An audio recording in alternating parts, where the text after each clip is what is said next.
les chants des saints. Oh, louez, louez, louez, louez. Oh, louez Jésus. Poussez, poussez des cris de joie. Oh, louez Jésus. Oh, acclamez pour Jésus. Louez, louez. Oh, louez Jésus. Oh, louez l'Éternel, oui, car il est bon. Sa miséricorde durera toujours. C'est lui qui racheta l'âme du pécheur et jamais ne les laisse. Oh, louez, louez. Oh, louez Jésus. Louez l'Éternel. Poussez des cris de joie. Oh, louez Jésus, louez l'Éternel. Oh, louez Jésus, louez l'Éternel. Oh, louez, louez. Poussez des cris de joie. Car il est bon, louez l'Éternel. Car il est bon. Car il est bon, louez l'Éternel. Oh, louez, louez, louez l'Éternel. Assez qu'on loue. Jésus m'a choisi, louez l'Éternel.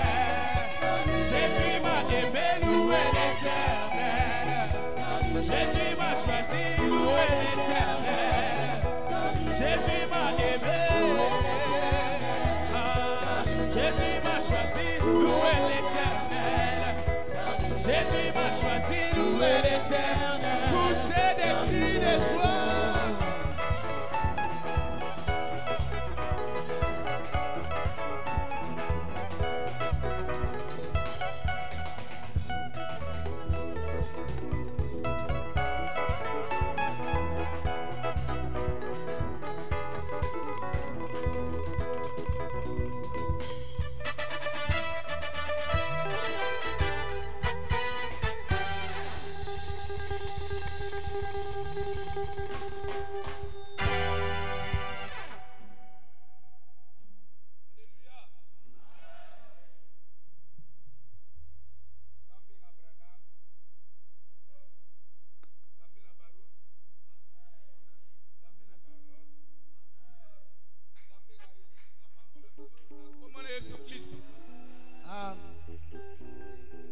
Est-ce que vous avez les sengo?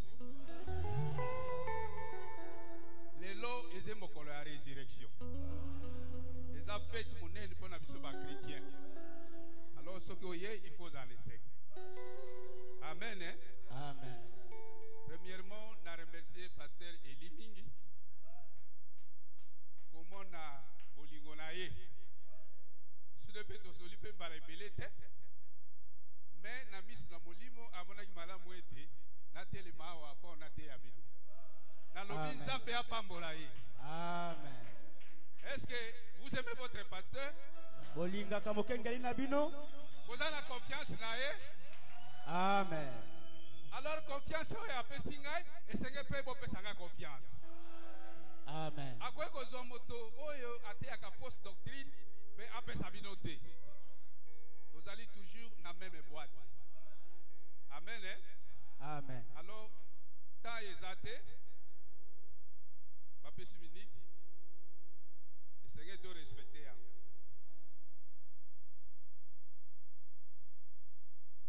Et je vous demande pourquoi est-ce que nous venons à l'église. Nazo tu na bino pona nini toyaka ecclesia. Toyaka na église pona nini. Amen. Amen. Ce qui bolingi botanga yango bokotanga na la force parfaite par la faiblesse parfaite. Makasi oye bongibe na nzela bolembo e bongibe. Amen. Hein? Amen. Musakola lobiete toyaka na lo sambo po to découvrir ba erreur na biso. Amen. To découvrir ba faute na biso. Ya lobiete po ete to koma ba meilleur parent, meilleur voisin. Eliko lobate so toye na lo sambo. Tozende batu mabe. Mais tozoya po nzambe alobela biso, akangola biso na mabe wana. Est-ce que banani penza ba bonde la kate? Ndenga nazo kende nzambe lobela ngai. na tongo zala sincère liboso teoya nani abondela kibongo nzambe apambola bino alors nzambe akolobela bino Amen. otelema likolo on a respect ya parole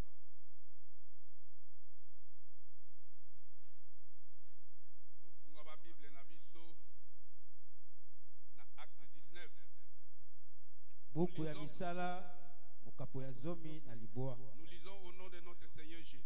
Totangi na kombo na kolo na biso Yesu Kristo. Pendant qu'Apollo était à Corinthe, Na tango oyo Apolo azalaki na Korinthe, Paul, après avoir parcouru les autres provinces de l'Asie, Paulo sima na ye kotambola na bingumba ya likolo ya Azia, arriva à Éphèse akomaki na Efeso. et a rencontré quelques disciples. Il leur dit: Akutanaki na moko ya bayekoli pe alobaki na bango, avez-vous reçu le Saint-Esprit quand vous avez cru?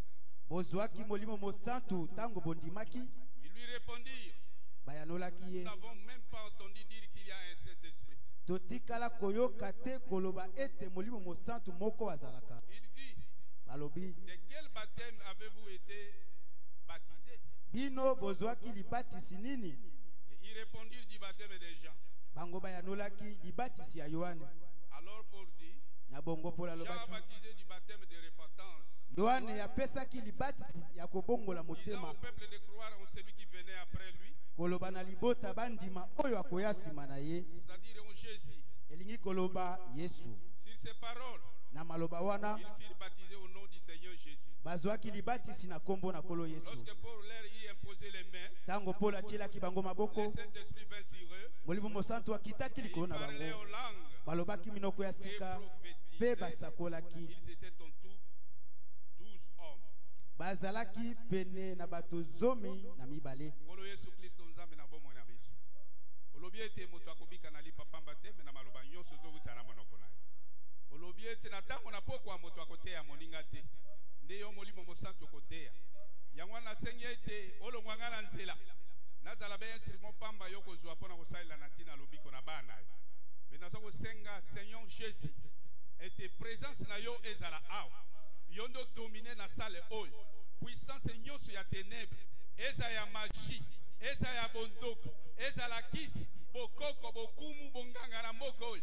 Au nom de Seigneur Jésus. Eza la impuissant. Le Seigneur Jésus ozwa contrôle na auditoire mobimba.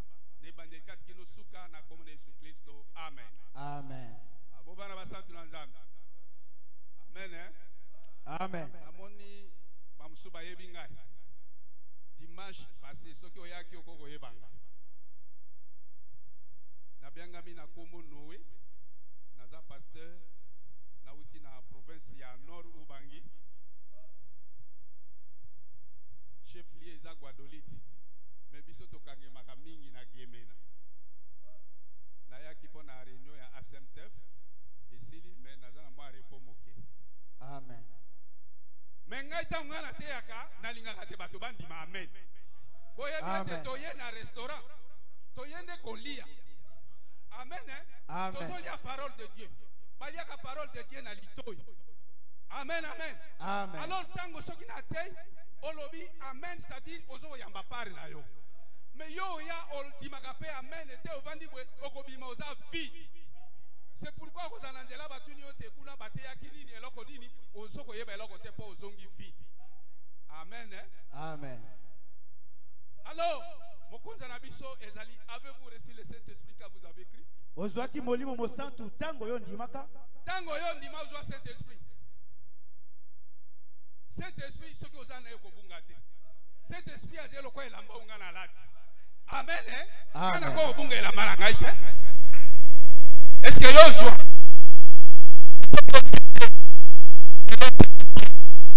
Elo mokolo na yo. Amen, amen. Amen. Elo ezali mokolo na yo.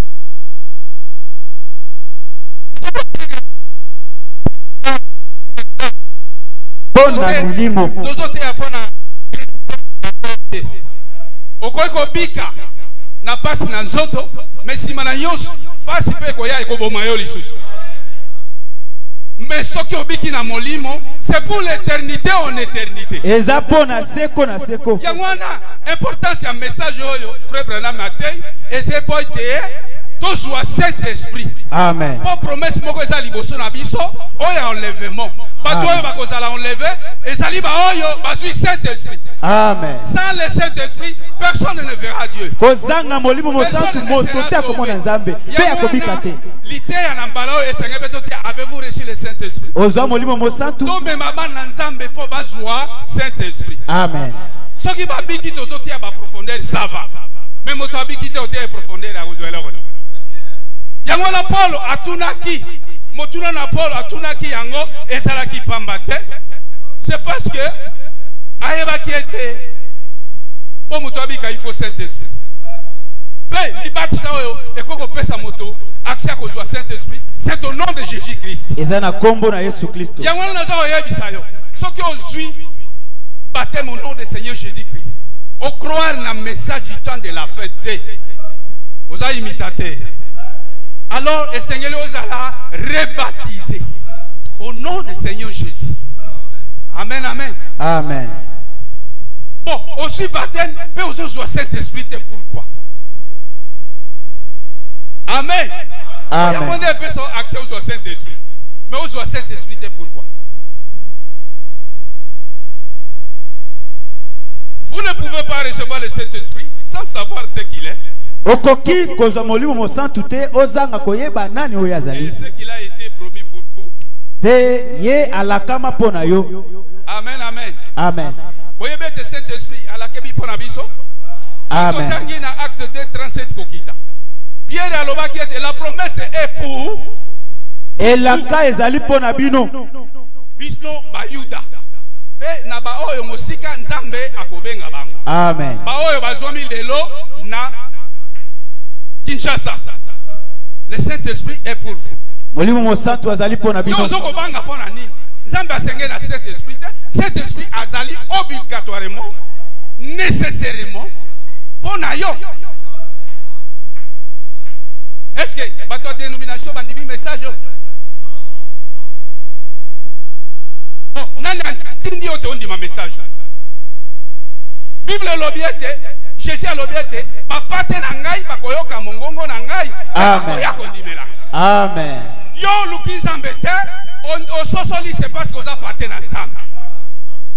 Amen. Amen. Loko croire na prophète na tango na yo, osui baptême na tango na yo, nzambe aza obligé apesa yo Saint-Esprit. Amen. Et c'est na likambo ete omituna na kosala boni tonini te. Nazomona ba sœur baza mwa malilia. Amen. Amen. Mais pas na ngana mona ka ba sœur baza ka short. Pona nini boza malili bwe. Oyo ezoko yesa batu kilo, c'est le péché. Ezali sumu. Est-ce que je dis la vérité? Nalobi bosolo. Le Saint-Esprit est absolument essentiel, nécessaire et indispensable et obligatoire pour que vous le receviez maintenant.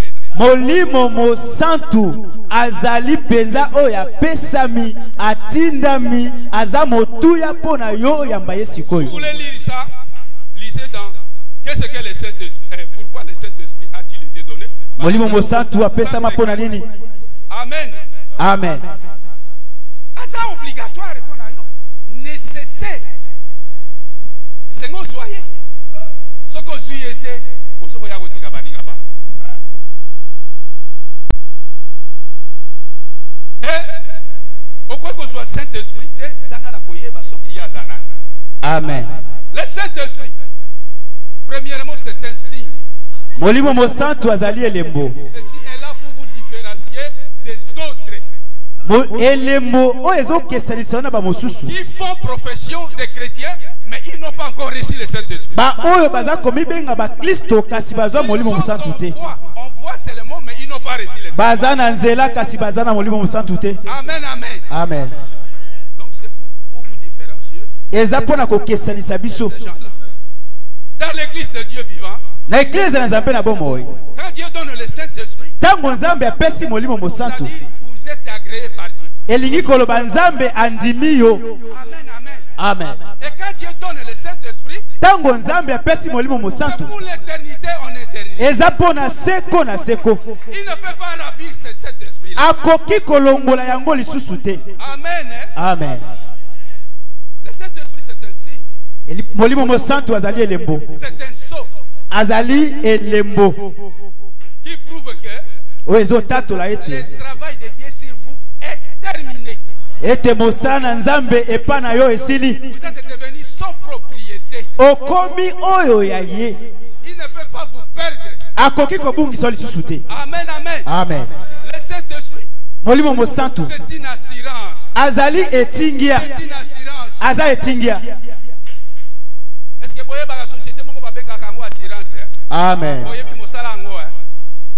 et si vous avez aussi le Saint-Esprit, Soki ozape na molimo mo santo vous avez l'assurance. ozana etingia. C'est-à-dire vous avez la protection. Ozana kobatelama. Et vous êtes en route vers le ciel. Pe ozana nzela pona lola. Peu importe ce que le diable peut faire. Ata nyonso satana koki Ça kosala. n'a rien. Donc, ça n'a rien à faire sur vous. Ekoki kosala eloko te. Amen, amen. Amen. C'est parce que vous êtes sauvés. Po ete yo biki. Vous êtes à lui.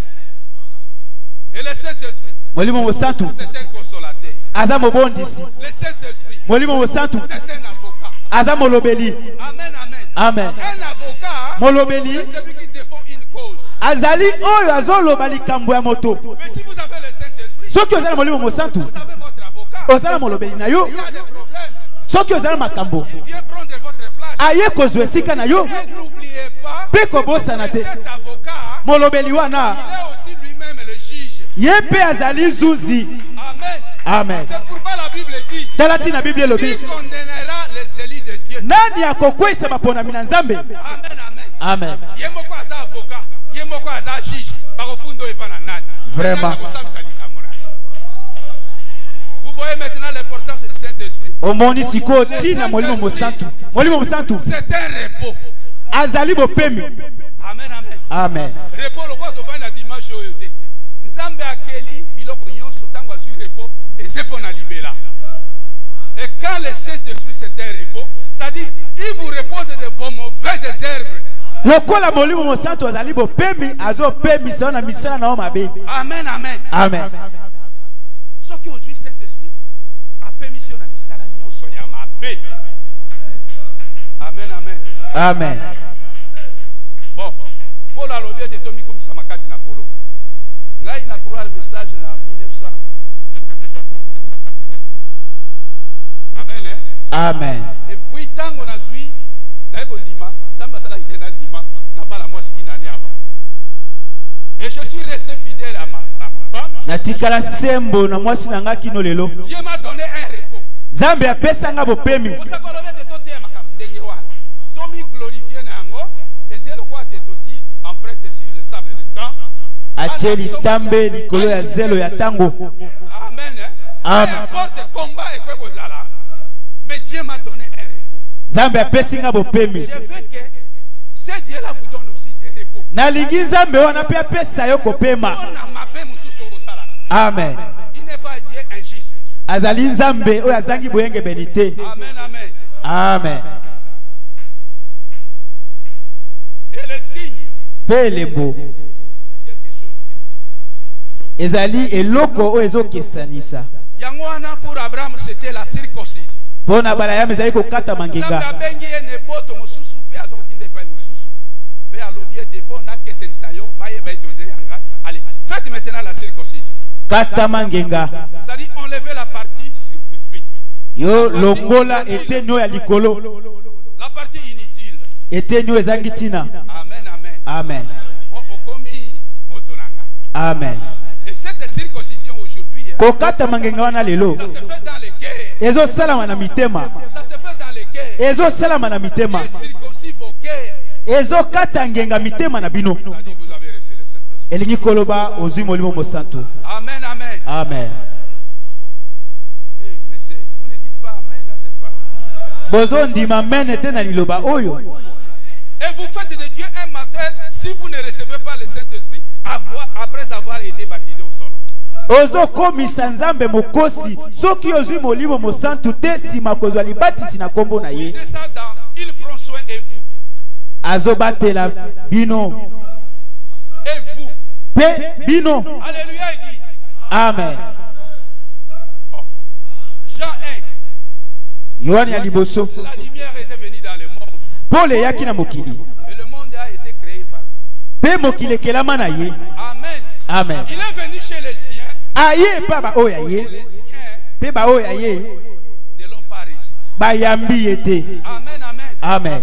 Mais à ceux qui l'ont reçu, Na ba oyo ba yambi ye. il leur a donné le pouvoir de devenir des enfants de Dieu. Apesi bango makoki ya kokoma bana nzambe. Est-ce que vous ne savez pas que vous êtes enfants de Dieu? Boyebi te ete boza bana nzambe. Ezali posa na ote pona ba oyo bazo pota, to bazo lukate, mais nzambe ayebaki yo. Amen.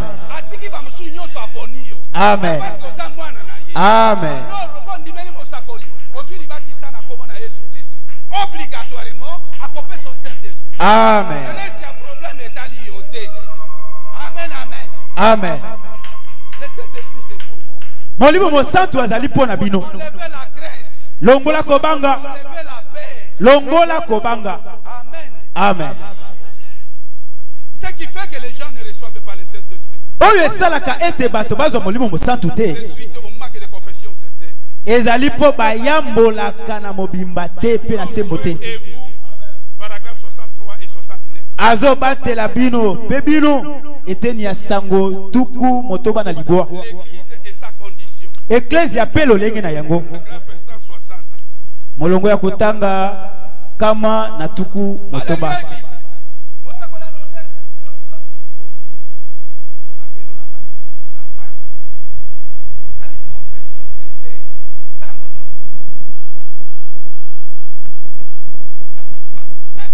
Amen. Boyo zalaki sembo te. Bon, ozwaki Saint-Esprit. Na meseli na oya kolata, mais oyo sanga kilo. Mais na bosani yango. Amen. Amen. Osa repentance et sincérité. Oyambolaka na mobimba te. Mosana nzambe alobi boyambola mabe oyo za nango. Obio tata vraiment na kumisi yo po ete yo benginga na ndima liloba limbisa nyonso à partir de lelo salela. Est-ce que c'est ça la confession? Yango wana nde koyambola. Batindi yo te oke kobondela. Confesser. Koyambola. Loba mabe nyonso yo sala epana mokili. Amen. Motema na yo ezala polele. Oza en ordre na nzambe so bati yo loboko ozozala baptisé na Saint-Esprit. Amen. Batindi yo ke do sala confession. Amen. Amen. Donc nzambe aza obligé que ape so Saint-Esprit. Atinda mi apeso molimo mosantu. Tango yo soko to sali lo bana. Amen. Amen, amen. Amen. Yangwana mosako alobi ete bato ebele babikaka te po basaka confession sincère. Bayambolaka na bosembo te. Pour les adultérins. Pona bato ne kobo. Mobali asali ekobo. Soki osali ekobo oko confesser nde pa na mwasi na yo. Amen. Amen. Amen. Bon, likambango peut-être ali pasteur. Mais esengena te nzambe atina motema. Il faut confesser. Esengelo yambola. OK, ndo bana ko dorloter ser. Ah, vraiment mwasi na ngai. Bon, nazali kaka moto toze na mokilo ya masumu. Bon, na koi. C'est ça la confession. Yango na nde koyambola. Okweli kona manga. Okweli kona mbila. Bon, obukani wapi? Alléluia. Amen. Obukani wapi? Tango kwe batanga kalisumu na kombo na yango. Amen. Ozipa ona kwe na kwe okwe wapi? Amen, amen. Amen. Mosakola lobete. Mwasi wana so azali wana, so mwasi na yo bokende pai na ye. Amen. Olobi bon. Omoni mwasi oyo, mwasi na ngawa. Likambo to salaki na yo vraiment ezalaki libunga eza masu. À partir ya lelo, soki omoni nga okliyote nga miso te. Na ngai na yo toza su lelo côté. Alors, mwasi na nga est-ce okoko limbisa ngai? Amen. Amen. Soki mwasi alimbisi ye, c'est terminé. Esili. Yepe mwasi wana soki azaki mosambeli azwa pe yo mobali. Akende na yo, azwa mobali na ya ne pa na. Ayebisa ope lolenge wana. Pe asenga mobali ne. Amen, amen. Amen. Cette parole est dit liloba oyo eza makasi. Qui peut l'écouter? Nani akoki koyoka Ce yango? sont des élits. Ezali baponami. Amen. Baponami akosipate. Amen. Aucun adultère ne ferait pas Dieu. Moto moko te ya ekobo akomona nzambe. Amen, amen. Amen. Mosakola lobete soki osali bongo te en dehors de ça, ce péché vous suit. Libanda ya kosala bongo lisumu na ezolanda yo kaka. Obandaka kokweya. Amen. Nana tinda ki okene kosala. Soki oza mwana nzambe okokonfesse. Amen. Amen, amen. Amen. Et pour vous, Pepo bino, les filles de Dieu, bana basi ya nzambe. ceux qui ont la moralité, au sein des cobotés, ils ont impudicité. Eza kindumba. Amen, amen. Amen. Et préparez-vous à les confesser. Pe yomi bongisa pona koyambola. Tango yoko zwa fiancé ti abala yo. Il faut confesser ye fornication. Oye bisaye ba mibali oyo otambola na bango. Amen, amen.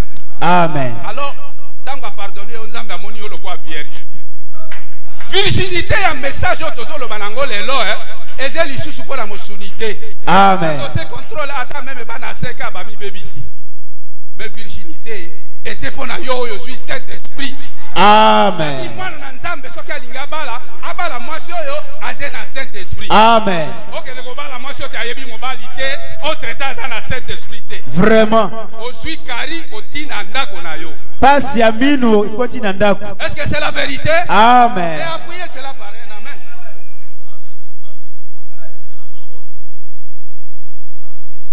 C'est pourquoi Talatina. il est nécessaire, obligatoire. Eza motuya pe otindami. Pour un chrétien ou une chrétienne, Mo Kristo moi si tu as mobali. avant Olala, vous savez, l'épouse se prépare elle-même. Oyebi mwasi na libala mibongisaka ye C'est moko. parce que vous ne savez pas quel jour votre époux viendra. Oyebi te mokolo mobali na yo akoya. Il faut vérifier binayo. Amen. O yonso salaki mabe o confesser. Amen. O promettre nzambe soki ozaki na makamba ko réparer na bato na tongo wana kende ko réparer. Amen. Amen. Amen. Mais yo tambola otongi osali bote oye olali kaka. Ozola na masumu na mbeto moko. Masumu ezende nyoka. Est-ce que balala kana nyoka mbeto moko? Jamais. Soit yo bla ko boma yo. Amen. Mabe. Amen.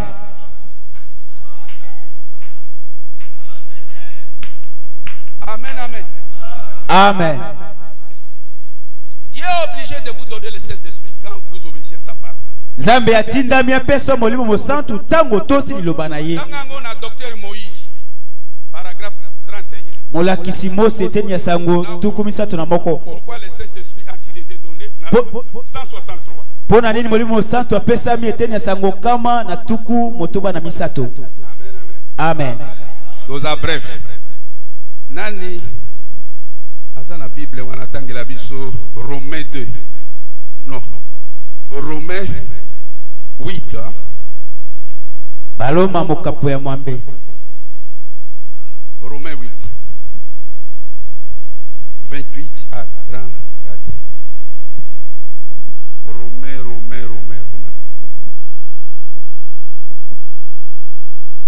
Romains chapitre 8. Bon, Nazuya. 28. Nous savons du reste Toyebi nawe tikali. que toutes choses concourent au bien de ceux qui aiment Dieu. Ete makambo nyonso etambulaka malamu pona ba oyo balingi De ceux Nzambe. qui sont appelés selon son dessein. Na ba oyo babengami kokokana na mwango na ye. Car ceux qu'il a connus d'avance, Pamba te ba oyo ayeba liboso il les a aussi prédestinés abongisa pe bango. à être semblables à l'image de son fils, Bakokana na elilingi ya mwana na ye. afin que son fils fût le premier-né entre plusieurs frères. Natina ete mwana na ye azalaki mobotami ya liboso kati na bandeko ebele. Et ceux qu'il a prédestinés, Pe ba oyo abongisa il les liboso a aussi appelés. ye pe abenga Et bango.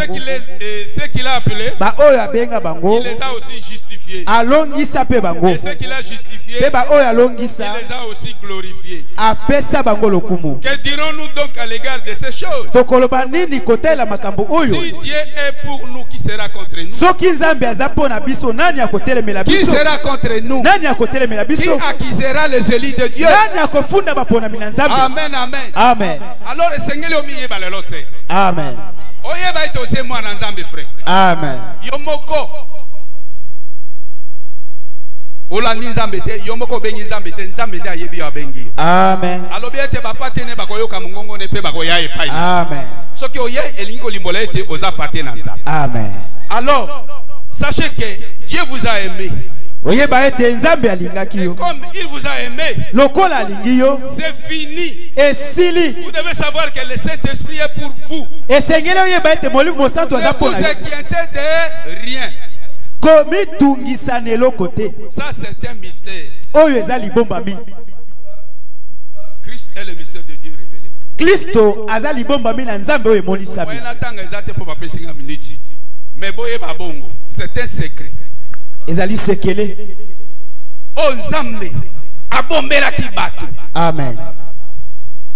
Oyo silence ezala ki na likolo.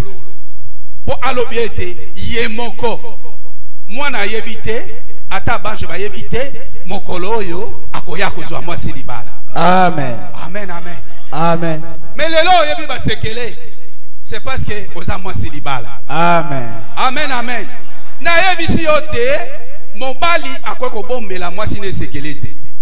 So Amen. bombeli mwasi sekele, c'est-à-dire azana no na confiance na mwasi wana. Amen. Amen, amen. Yangwana notre épouse le Seigneur Jésus. Mobali na biso eza kolo Yesu Kristo. Tango yo okotaka na chambre, okotaka na ndeko na yo. Okotaka na mwasi na yo. Amen. Alors obandi ko shisote ye na litoyi. Ozolobela na litoyi. Yangwana yebisi biso sekele yango. C'est le mystère de la rédemption. Ezali bomba mi alisiko. Amen, amen. Amen. Le mystère de Dieu avec nous. Libomba mi na Nzambe elongo na biso. Moi quand je prêche, je lis beaucoup. Tango nateyaka natangaka mingi.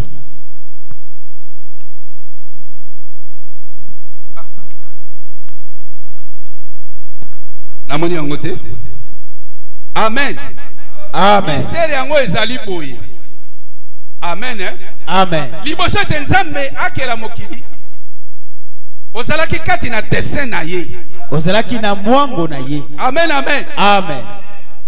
Ngonga wana akelaki pe moi jeté. Amen. Amen. Alors Nzambe atindi yo soit Adam na mokili. Amen, amen. Amen. Mais Adam azalaki na pensée na ye. Yo pe ozalaki na pensée na ye. Amen. Akeli même bange sima. Bon, tango akeli bango aboki bango na jardin d'Éden. Azokita côté ya bango na chaque soir. Lokola biso to dimi pe liloba na tango na pourquoi? Mobali na libala azote ya biso chaque soir. Amen. Amen, amen. Amen. Alors, esali ete simane kuna mobulu ezalaki. Lucifer azalaki deuxième personnalité après Dieu. Tango asumuki Nzambe abwaki ye wapi? Ben na jardin d'Éden. Amen. Amen. Pona nini abwaki ye na jardin d'Éden? Tango aye a séduire Adam. Amen, amen. Mais Nzambe ayebaki ete Lucifer aza mabe. Pe Nzambe atibana na ye wana. Pona nini Nzambe atindi lisusu Lucifer wana? Est-ce que azalaki na boyebi wana te? Bobanga te bana na Nzambe. C'était secret pour l'épouse. Ezali sekele pour la mwasi libala. Ayebaki. Bo abwaki ye wana. Sikoyo bake ko sala ikobo. Est-ce que kati na pensée ne ekobo ezalaka? Et nango nani? Satana. Amen, amen. Amen. Bon, ndenge asumuki. Est-ce que ese problème na nani? Tokata likambo na busemu. Nzambe atindi Satan na planète mususu te be esika Adam azalaki. Pe tango Lucifer azokele ko séduire Adam, ye ayebi yango pe asali eloko te jusqu'à ce que akui. Amen. Est-ce que lelo to pe sa foti na nani? Botolo balikambo ezongi epa na nani? Ezongi likona ye moko Nzambe. Yango wana moyeba sambisa Nzambe ezate. Nzambe pe moya condamné biso ezate. So a condamné biso yemoko ami condamné. So ki afundi biso yemoko pe ami fundi. ezende ozaki na kati ya plan na oyebi eloko te. Amen, amen. Alors si ma tali bote abingala kelaki moto ezalaki pote a gouverner mokili pe asala mila bolokola ekomi boye esengeli nakele kokangola ye. Mikael alobi ete tindanga abi Mikael ezeli kambo no te. Donc ngana kelaki na azaki na kati ya pensée nanga yo yebaka. Gabriel abi tindanga aboy abi ngai moko na koya pona kosikola moto wana. Amen, amen. Amen. Est-ce que vous avez ngai elongo? Amen. Yango wana koya ne pona kosikola biso alobi ete ngondo azwazemi. Ngondo wana kobota mwana bakobenga ye Emmanuel. Emmanuel veut dire Dieu avec nous. Nzambe elongo na biso. Yango wana ayepo azwa nzoto na musuni. C'est parce qu'il était esprit. Po azalaki molimo. Esprit ne meurt pas. Molimo ekufa kate. A osikola biso ndenge ni desengaki azwa nzoto na musuni. Amen. Abute bakaka nyonso tozana yango. Kino kufa na ene kulusu. Amen, amen. Amen. Mais a racheté biso. A racheté biso. Yango wana okomituna. Est-ce que Nzambe azena faute, Nzambe azaka na faute? Nzambe asalaki bongo ayebi. Po ete kati na tribu na ye sauveur pe ezalaki na kati. Amen. Mais sengelaki moto akweya po ete aya ko sauver ye. Amen. Et sengelaki moto abela po aya ageriri ye. Wana ezali na kati na plan na Nzambe.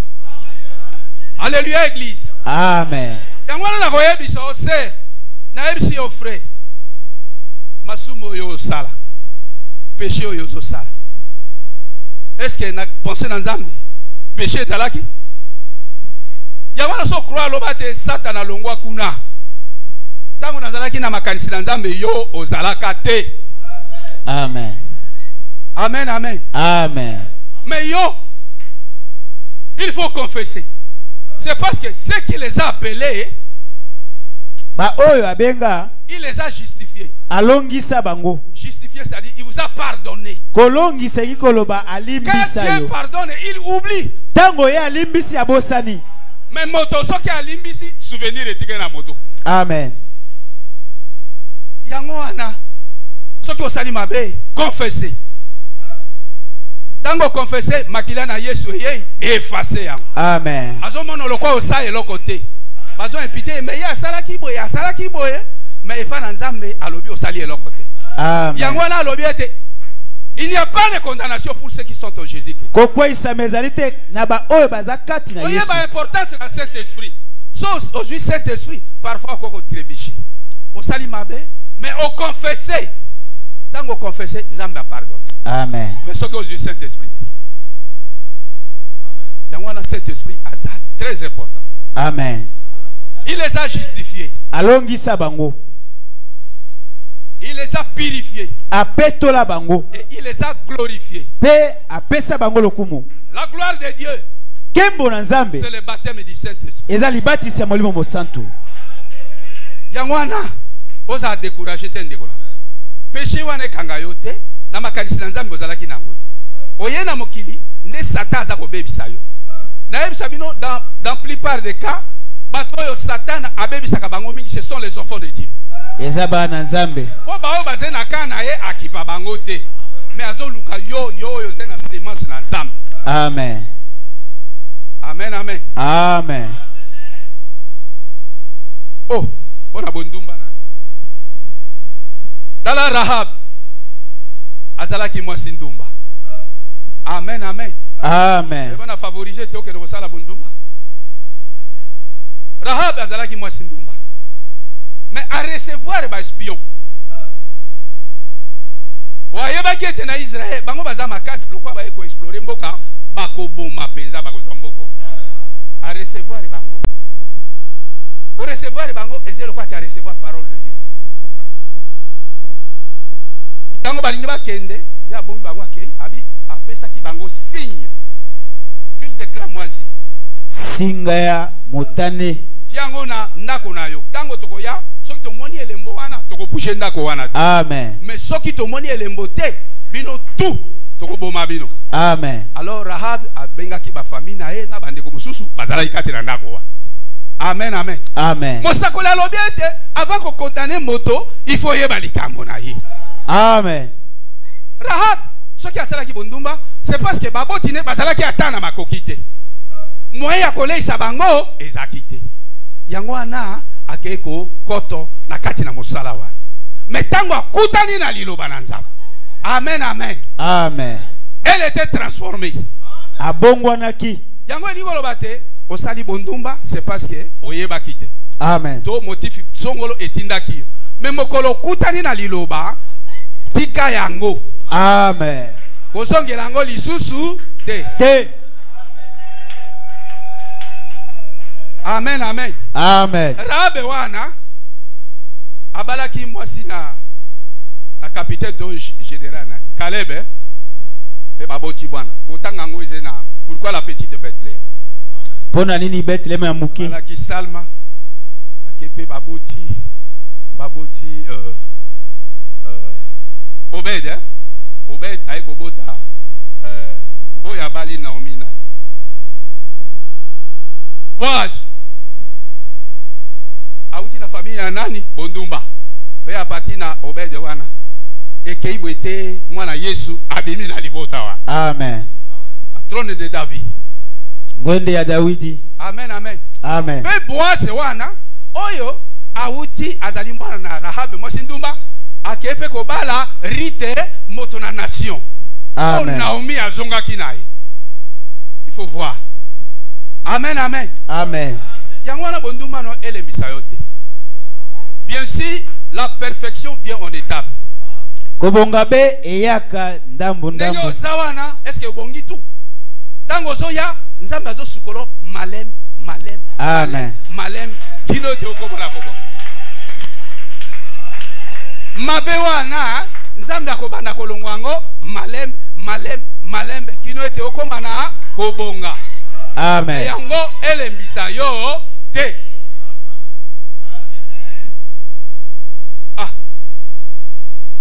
Soki totali Samaritaine wa.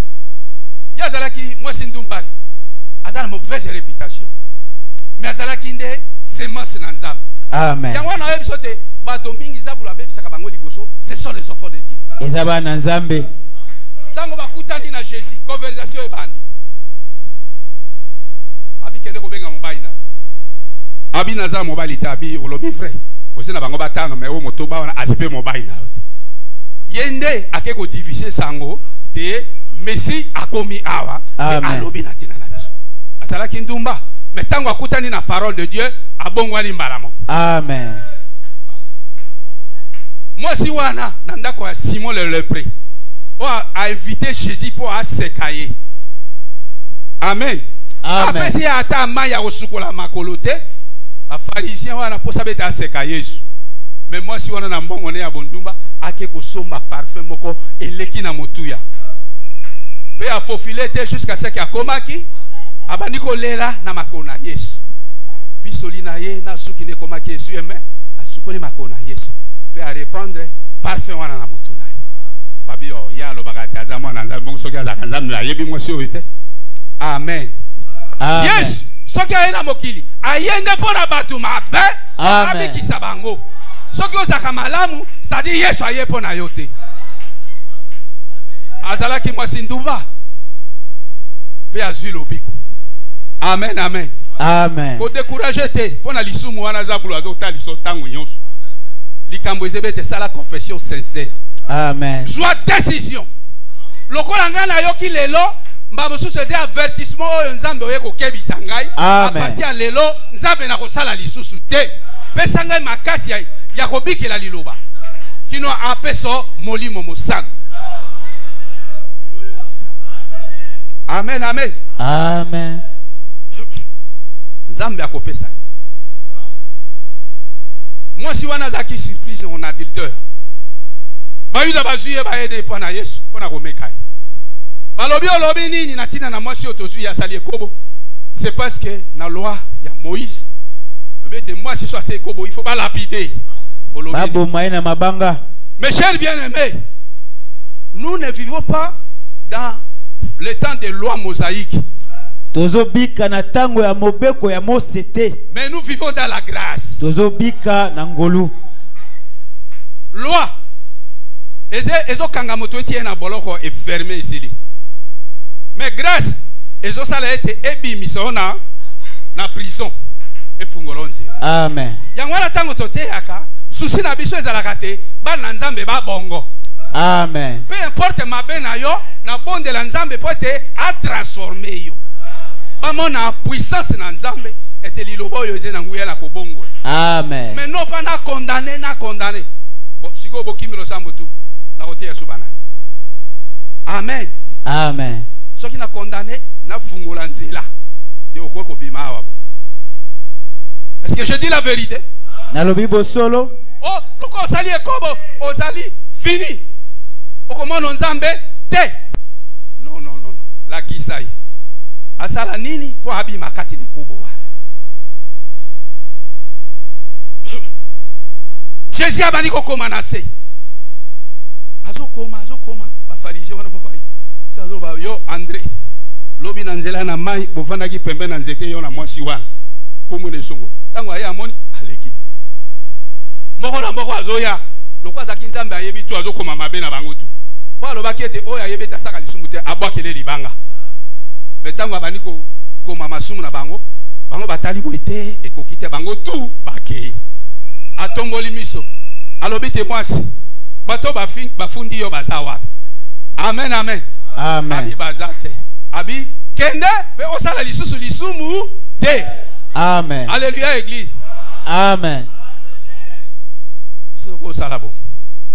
Yangwana obanga kate. Ikambo peze toza sincère osala confession sincère. Pour que Saint-Esprit, osala réparation. Obongisa makambo. Osala restitution. Ozongisa oyozwa. Bien de mbalaki. Biloko na moto zwi yango na nzela mabe, songisa yango. So eza na ndako na ekomi interdit. Mamusu sani wana ndeko atindele na biloko. Abosani otiki yango. Eza interdit. Zongisa yango. Amen. Bino ba obosaka na société. Ozwi eloko moko ya société bakabeli ote ozongi nango ekomi yayo. Zongisa yango. Amen. Est-ce que je dis la vérité? Na lobibo solo. La restitution. Kozongisa biloko. Et payez aussi vos dettes. Bofuta pe banyongo na bino. Yongo eza mabete, mais il faut futa. Amen. Mosakola lobi ete soki oza na yongo oza na makoki ya kofuta te kende kokuta na ndeko wana. Amen. Oyebisa ete naze na mesure ya kofuta te limbisanga soki nazwi na kofuta. Amen. Jusqu'à ce que so ozwi osilisa yongo. Mais soki ndeko abosani esili olobi o esili. Amen. Amen. Ekopekisa nzela na lola. Et surtout bino ba oyo bozwa bana na nzambe na yongo bopesa mbango na dot te. Est-ce que aucun enlèvement n'est? Cette parole est dit. Liloba o eza makasi. Ozwa mwana mwasi na nzambe na yongo. Bondela nzambe apeso mbongo kene ko. Amen. Yango na mbala musu sere azaka mutu makasi epa nayo. Amono abi mengana yeko sa musana na boungu. Ngai na osa ile na boteli bana wa atai loko mukote ya mwana ngani. Akomi tete ti. E uti nayo. Frère, bondela nzambe apeso mbongo ofuta dote wa. Soki boete na enlèvement ko kendete. Nzambe atindinga na loba oyeba bongo. Amen. Na bino ba oyo boyiba ka dim, banani ba pesa ka dim, bo sincèrement botombo ya misai na bi. Une grande église comme ça. Église monene boye. Mais Bible lobiete, bozende ba yibi. Vous êtes des voleurs. Bozami yibi. Le voleur n'héritera pas le royaume de Dieu. Moyibi akokota bokonzi na Nzambe te. Okasi dime zembongo na yo. Dime pe zembongo na pasteur te. Ezembongo na Nzambe. Azo encadré yo na ba misala nyonso zo sala. Mais na nyonso soki ozwi zwa 1/10 ya bénéfice wana ezepe mingi te opesa na Nzambe. Mais tango ozo pesa te Nzambe alobi ozali moyibi. Mais soki ozo pesa abi voyer soki nazo fungwa nini salola na pambolo te. Amen. Yango wana o marchaka liboso te po ete o futaka 10 te oza moyibi. Peut-être ozo marcher na nzia na bakisi mais oya nzambe atiki. Nzambe azaka na yongo na moto te. Akoti ko boete akele ko coincer yo quelque part. Amen. Yango wana biloko na bato ebele ezo zinda na ma yawa, la plupart des cas ce sont des chrétiens qui ne payent même pas la dîme. Ezaba Kristo o bafuta kamoko na zomite. Amen, amen. Amen. Bon, bino ebele bo pesa kate. Ponani. Mongo wana esembongo na nzambe. Même okoko za na mbongo. Osali mbongo no zui bénéfice. Ya 100,000, c'est-à-dire 10,000 eze ya nzambe. Amen. Mais okeko somba veste au pesi passer ya $100. Mais au pesi 10,000 wana te. Veste no sombi ezebe don pa base cadeau yo pesi. Mais nzambe akobenga yo moyibi. Amen. 10,000 na yo pesi. Ata même eza 100 francs et 100 mbongo na nzambe. Amen. Kende ko pesa yango. Même 50 francs eza ya nzambe. Amen. Bon, lokola nzambe aza esprit, alia kambongo te alobi ba pesa ngo na mosali na ye. Amen. C'est parce que 12 tribus à Israël abiete bino 11 tribus bo salam sala. Mais tribu ya Lewi ya sa mosala te, oyo bino bokozwa boya pona koleisa. Amen. Mais bino bolingi pasteur na bino bongo pona nini bofutaka dîme. De voler. Ni yibi. À partir à lelo. À partir à lelo. Ozana yongo. Ozana yongo. Amen. Pour Bible lobiete soki 10,000 na nzambe zepa na yo 100,000. Opesite olembongo wana. Olembongo wana. Esengeli obakisa susu 1/5 tango yo kofuta. 1/5 ya 100,000 les années. Et ça 20,000. Au lieu de 100,000 okozwa 120,000 okena kopesa. Pona bino ba oyo bopesa kate nazo pesa bino espoir pour tozo vivre tant de grâce. Lukata eloko moko. O se na mwa litomba kene kokuta pasteur na yo. Yenda za responsable na yo. Amen. Nzambe apesi makoki ya kolia yango. Okope ko sa calcul dia azaka na 10,000 na mongo ebele etali yo te. Amen. Likambo no te okokisa lwa na nzambe. Amen. Kende oyebisa ete pasteur na sali mabe mingi na yibi mbongo na nzambe mingi na kokoka pe kofuta yango te. Bongo na ye na mwa libonzo oyo bondela pona ngai fungola nzela a partir ya lelo nazala en règle na banda kofuta dîme régulièrement. Amen. Amen, amen. Amen. Grâce oyo ye pona bino kofuta ka ba dîme te yango. Ngolu eye pona yo. Amen. Amen. Kofuta dîme te. Me yo kokende lola ndenge. Pedim ese bobele se mbongo pamba te na ba nature nyos. Soto tangi na kati na qu'est-ce que le Saint-Esprit? Mwalimu santo azali nani? Soki ozana ba élevage no ya vache. Mokolo moko ale ukangiro pango obandi ko bimisa bango. Moko mibal te 10e vache azande oyanza. Amen. Azala monene azayanza. Azala ta moke ko changer te eze oyanza. Amen, amen. Amen. Ndako na pasteur eko zanga. Ndako na pasteur eko zanga. Dime elingo lobate nyonso batiaka na ekolote. Okozwa pe enveloppe okopesi pasteur na yo. Et puis eza na kombo po ayeba ete oyo azali membre. Pona tango élection esenge ete ba membre nde ba voter. Amen. Est-ce que je dis la vérité? Amen. Mais ce qui est grave. Oeza pasi. Basai na nzambe ba pesa dimite. Amen. Mais na losambo na ngai so pesa dimite na moni toza en ordre te. Amen. C'est parce qu'on donne ce qu'on a. Ba pesa ka oza na yo ngo. côté ya bango nini yo oyo okokisi eloko te. Vraiment. Amen, amen. Amen. Même avant de monter à na chair, Liboso na mata ne tumbelo. il faut le Saint-Esprit. Esengeni za mwalimu santo. Soki boete okohumburiye bato. Amen. Pe mutu atia maboko na mutu na mutu pazwa Saint-Esprit et c'est mutu nyo sauté. Amen. C'est eza oyaza oin. Oya pakola mi. Rempli na Saint-Esprit. Oya tondi na mwalimu On santo. donne ce qu'on a. Ba pesa ka oza na ngo. Pierre na Jean devant la porte de la mer.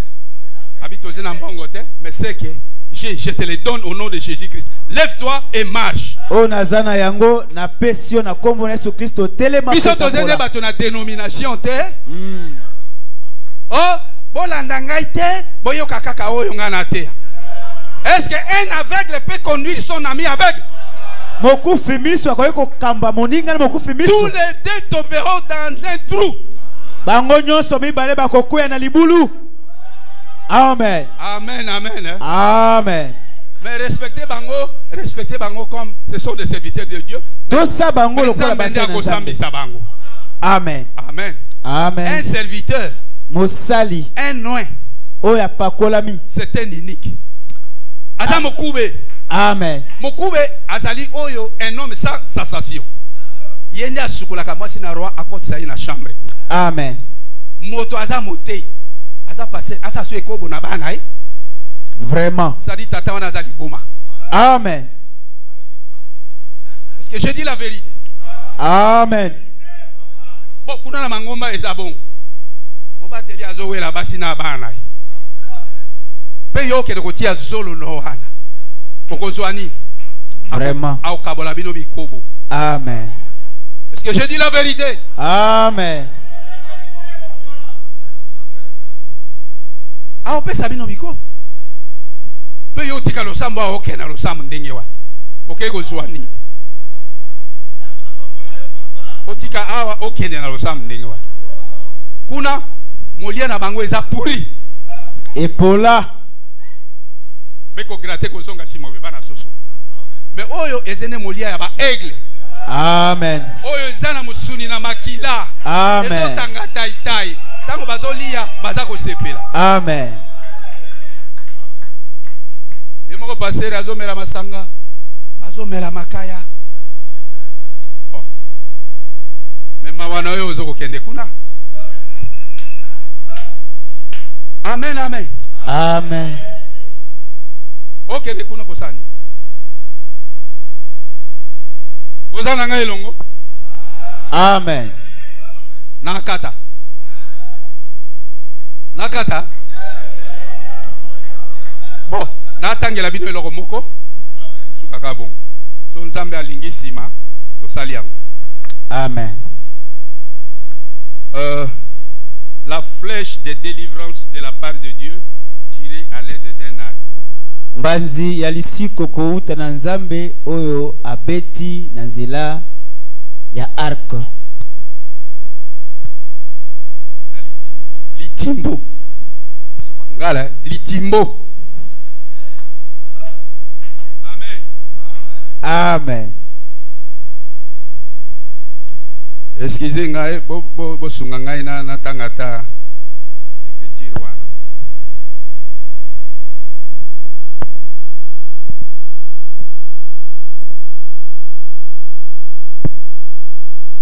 La flèche de délivrance. Mbanzi ya kokangolama.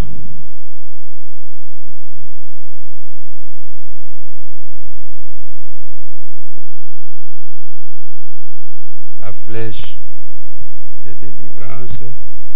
Mbanzi ya kokangolama. Oh Jésus. On a un ordinateur qui toque. La flèche, la flèche, la flèche. Oh Jésus.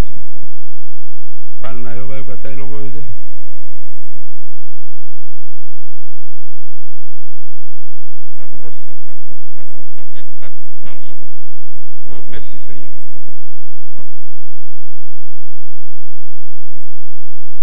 La faiblesse parfaite. Paragraphe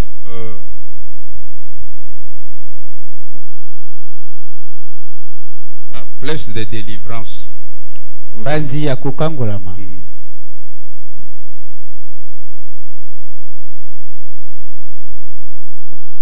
Nani azanango soki zena kacha nini na yo yaka nango. La prédication wana. Ah, nazwi. Que Dieu soit loué. Nzambe akumisama. Nzambe alingi bino mingi. Amen. Paragraphe 26 à 27. Etenya sango tuku mibale na motoba pe tuku mibale na sambo.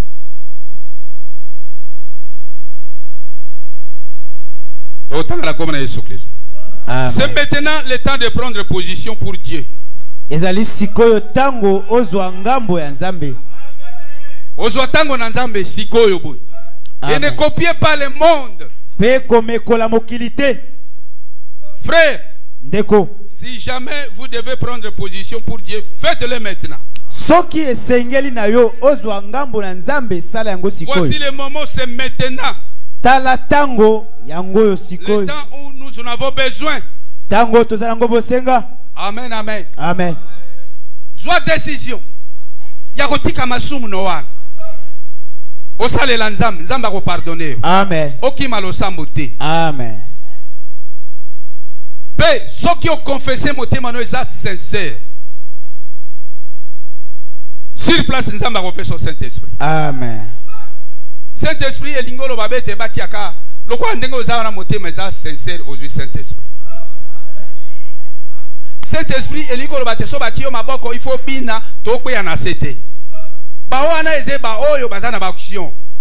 Mais yo ze na action te aux Saint-Esprit mais okwe te. Ba loka yo on a kwete na kwete eze mutu yo so kwe. Est-ce que je dis la vérité? Amen. Oyo tozo prêcher c'est pour l'âme. Eza pona muela. Ezali pona musunité. C'est pour la molimo non pour ce qui est qui c'est fini. Amen. Soit décision. Même maintenant lo ba soki motema na yo za sincère au bomsi makam au promettre Nzambe te ngai na tiki eloko wana Nzambe pesanga Saint-Esprit oye toti maboko ozwa Saint-Esprit. Amen. Pourquoi? Dans la maison de Corneille. Nandako ya Corneille. Ndenge sangisa ki bato bazaki ba pagnette. Tant Pierre aya azokotea. Bazwa ki conviction te lilobo eze ya solo to ko croire. Directement Saint-Esprit a quitté l'ikonaba. Amen. Est-ce que bango ba sama na mai? Nesiko Pierre alobi oh mais bato oyo bazui baptême lokola bazui baptême ya Saint-Esprit lokola biso. Est-ce que totika bango ko ba bango na mai? Nde ba ke ko ba bango sima na mai. Amen. Même soko zui décision sincèrement na motema na yo. Eza polele motema oza droit. Obi o Nzambe pardonnez ngai. C'est un différent moko na ozonga na kobongisa mena lingo pesanga Saint-Esprit. Nzambe atala motema no soza sincère a repé sur Saint-Esprit. Amen. Saint-Esprit c'est une promesse. Molimo mosantu azali elaka azali pona bino. Oh.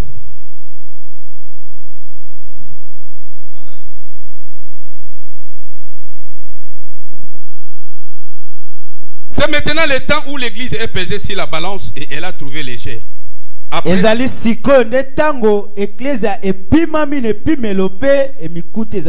tous ces grands miracles, ces signes et des prodiges que Dieu a accomplis par les hommes qu'il a envoyés à travers le pays, est-ce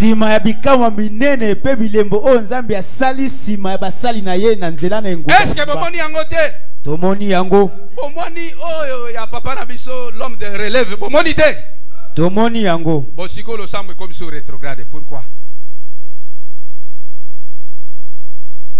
Après ces grands miracles, ces signes et ces prodiges que Dieu a accomplis par les hommes qu'il a envoyés à travers le pays, pendant l'église est dans un état le plus pauvre et rétrograde que j'ai jamais connu depuis des années. C'est vrai. Sima bikama minene bilembo bikamu iselo nzamba sali na basai na yeo ya tindi na engumba. Ecclesia ezongi sima. Oh,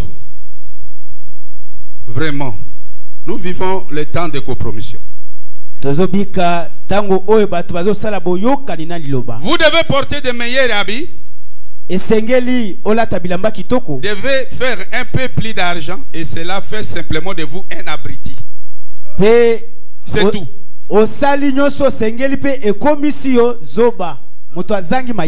Amen, amen. Amen. Est-ce que c'est lamba? Jamais. Aujourd'hui, c'est le temps de compromission. C'est vrai. Payez vos marches en rouge. Peignez vos marches en rouge. Bino bobongisa basuki na bino ya motane. Marche. Moi, ici, quand on a tia langue motane, et voyez si le voisin ne va pas aussi prendre les siennes en rouge, les peindre les siens en rouge. Ah, otie etamboli na wana ya motane, voisin na yo pe akolanda kaka yo ndengo tie ya motane. Si vous portez un petit chapeau rond pour aller à l'église, mettez une petite plume dessus et vous remarquerez que toutes les femmes viendront à l'église avec un chapeau rond, avec une plume dessus. C'est vrai. Soki olati ekotina yo otie moi fula likolo okomona basi nyonso bakolanda kaka oyo osali. Toutes veulent ressembler les unes aux autres. Bango nyonso balingi bakokana ba moko pe basusu. Est-ce que ce n'est pas vrai? Eza solo. Bato yo balinga ba mitele. Soki moninga asali batuni oyo si wapi yo? Ay watongi wapi yo? Sombi wapi yo? Akeko tumo la mobile na eti il faut assombela ye. Amen. Ne copiez pas. C'était temps de concordance. Vous savez que c'est la vérité. C'était temps de concordance. Cela a dû faire une forte impression. C'est juste écouter. C'est la vérité. Peu importe. Je vous dirais ceci. Ça me porte peu si mes chaussures concordent avec mon pantalon. Ou si mon pantalon concorde avec ma veste. J'ai besoin que mon expérience concorde avec la parole de Dieu. Est-ce que c'est clair? C'est clair? Branham, c'est un prophète de Dieu. Et puis nous vivons ce temps-là.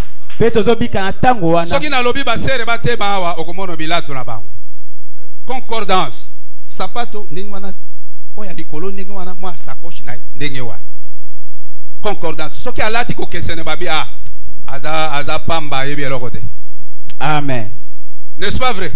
Ya solo. Il faut boy et kokana. Mosakala obiete e kokana to e kokana te etalingai te. Problème est bon moinangai e kokana na Bible. Amen. Ça c'est la futilité. Oaneza makambo ya pamba. Ne cherchez pas à ressembler à votre voisin. Kolukate kokana na mozalani na yo. Ressemblez au sein de la Bible. Yo kokana na basantu ya Biblia. Si vous êtes un saint, agissez comme un saint. Marchez comme un saint.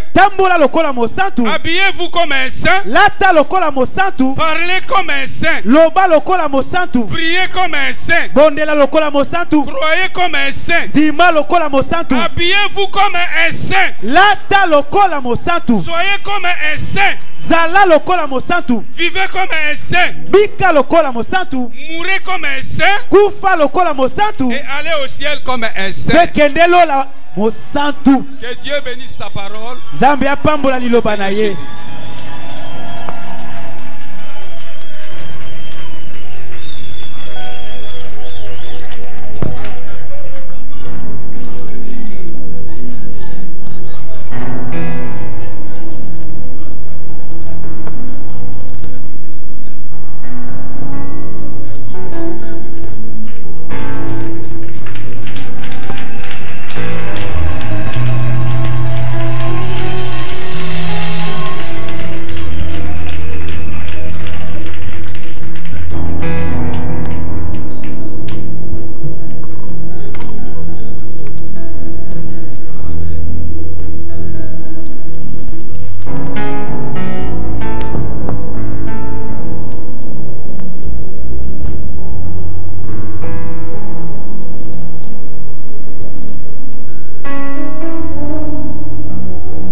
Tobete na Yesu Kristo maboko.